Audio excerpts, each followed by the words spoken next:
What's up everyone, Jesse here, and today I'm finna be showing you how to replace the air filter on a 1990 Cadillac DeVille. There's a very simple job that anyone can do, so let's get right to it. First, you need to unscrew the 4 knob screws on the air filter housing.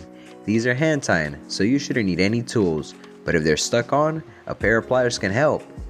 Next, remove the nut on top of the air filter housing and carefully lift off the cover.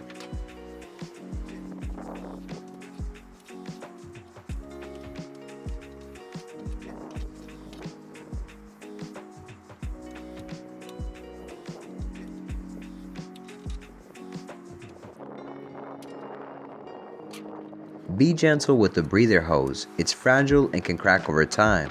Check yours for any damage while you're at it.